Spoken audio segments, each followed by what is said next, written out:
Viewers அனைவருக்கும் வணக்கம். பிரபல பாடகர் மனோ இருக்காங்கல்ல, அவங்களுடைய 2 பசங்க மேலையும் அவங்களுடைய ஃப்ரெண்ட்ஸ் 3 பேர் மேலையும் சேர்த்து 5 பேர் மேல இப்போ வலசரவாக்கம் போலீசார் வந்து வழக்கு பதிவு செஞ்சிருக்காங்க. வாங்க என்ன நடந்திருக்கு அப்படின்னு பார்க்கலாம். மனோ அப்படின்னா எல்லாருக்குமே தெரியும். கொஞ்ச நாளைக்கு முன்னாடியாவது மனோ அப்படிங்கிற பேர் தெரியும். முகத்தை அதிகமா நம்ம மீடியாவில் பார்த்துருக்க மாட்டோம். பட் இந்த ரியாலிட்டி ஷோக்கு வர ஆரம்பிச்சதுக்கு அப்புறம் மனோ அப்படிங்கிற பேர், அவருடைய முகம் அப்படிங்கிறது எல்லாருக்கும் தெரிஞ்ச பரிச்சயமான ஒரு விஷயமா மாறிச்சு. சொல்லப்போனா ஒரு குடும்பத்துல சின்ன பசங்கள்ல இருந்து வயசானவங்க வரைக்கும் மனோ அப்படின்னா தெரியும். குடும்பத்துல ஒரு நபரா பார்க்கக்கூடிய நிறைய குடும்பங்கள் இருக்காங்க. ஏன்னா அவ்வளவு பாடல் பாடி இருக்காரு. அவ்வளவு பிடித்தமான ஒரு மனிதர் மனோ அப்படின்னா. சிம்பிளா அவரை பத்தி சொல்லணும் அப்படின்னா அவருடைய இயற்பெயர் பாபுங்கிறது தான். இளையராஜா அவர்கள் தான் அவருக்கு மனோ அப்படின்னு பேரையே மாத்தி வைக்கிறாங்க. எங்க ஊரு பாட்டுக்காரன்ல வரக்கூடிய செண்பகமே செண்பகமே அந்த பாடல் எல்லாருக்கும் பிடிக்கும்ல. அந்த பாடல் தான் மனோவோட வாழ்க்கையிலும் ஒரு பெரிய பிரேக்கிங் பாயிண்டா இருந்திருக்கு. அதுக்கப்புறம் மனோவோட வாழ்க்கை அப்படின்னு பார்த்தோம்னா வளர்ச்சி வளர்ச்சி வளர்ச்சி தான். தமிழ், ஹிந்தி, மலையாளம், தெலுங்கு, கன்னடம்னு இருக்கக்கூடிய தென்னிந்தியாவில் இருக்கக்கூடிய முக்கியமான மொழிகள் எல்லாத்துலேயுமே ஒரு பிரபல பாடகர், நிறைய பாடல்களை பாடி சக்சஸ்ஃபுல்லா இருந்துட்டு இருக்கக்கூடிய ஒரு நபர் தான் மனோ. அவங்களுடைய வீடு அப்படிங்கிறது சென்னை வலசரவாக்கத்தில் இருக்கக்கூடிய ஸ்ரீதேவி குப்பம் சாலையில இருக்கு. ஸோ நேற்று நைட்டு இந்த சம்பவம் அப்படிங்கிறது நடந்திருக்கு. அவங்களுடைய வீட்டு முன்னாடி மனோ அவர்களுடைய மகன் ரக்பி பாபு, சபீர் பாபு, அவங்களுடைய ஃப்ரெண்ட்ஸ் ஒரு 3 பேர், அந்த வீட்டில் வேலை செய்கிறவங்க எல்லாம் நைட்டு ஒரு 11:30 12 மணி அந்த ரேஞ்சில் வீட்டு வாசல்ல நின்றுட்டு இருந்திருக்காங்க. அப்போ அந்த பக்கமா 2 பேர் வந்திருக்காங்க. ஒரு நபர் பேரு கிருபாகரன், வயசு 20, வேற ஒரு கல்லூரியில எங்கேயோ படிச்சுட்டு இருக்காரு.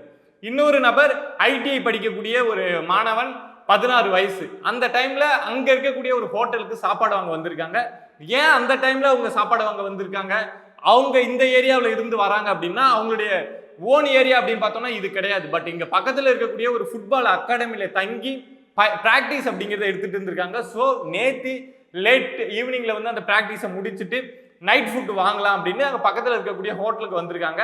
அப்போ அவங்க நடந்து வரப்போ அங்கே க்ரௌடா ஒரு 3-4 பேர் நின்று பேசிக்கிட்டு அரட்டை அடிச்சுட்டு இருந்திருக்காங்க. ஸோ அப்போ அந்த பக்கம் பார்த்த அவங்கள மனோவருடைய இளைய மகன் ரக்பி பாபு வந்து என்ன இங்க பாக்குற அப்படின்னு கூப்பிட ஆரம்பிச்சு அது அப்படியே ஒவ்வொன்று பேச்சுவார்த்தை வந்து அப்படியே பிரச்சனையா மாற ஆரம்பிச்சிருக்கு. ஏன்னா மனோ அவர்களுடைய மகன்கள் வந்து குடிச்சிருந்தாங்க அப்படின்னு சொல்லப்படுது. ஸோ அவங்க 2 பேரு, இவங்க 4-5 பேரும் சேர்ந்து அவங்களை அடிக்க ஆரம்பிச்சிருக்காங்க. ஒரு கட்டத்துக்கு அப்புறம் அங்க இருந்த கழிகள்லாம் எடுத்து அடிச்சிருக்காங்க, முட்டி போட வச்சு முதுகுலியே அடிச்சிருக்காங்க.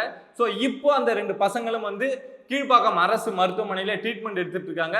அவங்க கொடுத்த கம்ப்ளைண்ட் படி தான் இப்போ இந்த வழக்கு பதிவு அப்படிங்கிறது செய்யப்பட்டிருக்கு.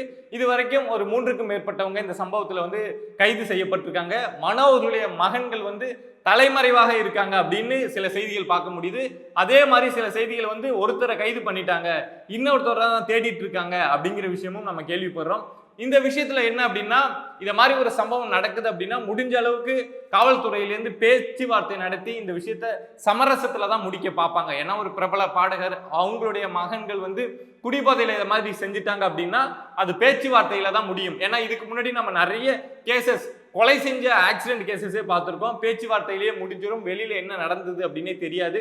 பட் இந்த விஷயத்துல காவல்துறை வந்து அவங்க இதை மாதிரி புகார் கொடுத்ததுமே உடனடியாக நடவடிக்கை எடுத்திருக்க விஷயம் அப்படிங்கிறது கண்டிப்பா வரவேற்கக்கூடிய விஷயம். இதுல இருந்து ஒரு விஷயம் நான் என்ன புரிஞ்சுக்கிறேன் அப்படின்னா, எப்பொழுதுமே காவல்துறையோட கைகள் வந்து கட்டப்படாமல் இருந்தால் அவங்க உடனடியா எல்லா விஷயத்திலுமே ரியாக்ட் பண்ணுவாங்க. ஒருவேளை கட்டப்பட்டது அப்படின்னா அவங்களால எதுவும் செய்ய முடியாத நிலையில தான் அமைதியா இருக்காங்களோ அப்படின்னு நான் புரிஞ்சுக்கிறேன். இதை மாதிரி இன்னும் நிறைய கண்டென்ட் உங்கள்கிட்ட வந்து சேரணும், என்ன நடக்குது நம்மளை சுத்தி அப்படிங்கிற விஷயம் உங்களுக்கு தெரிஞ்சுக்கணும் அப்படின்னா பிரபா டாக் சேனலை சப்ஸ்கிரைப் பண்ணி சப்போர்ட் பண்ணுங்க. நன்றி.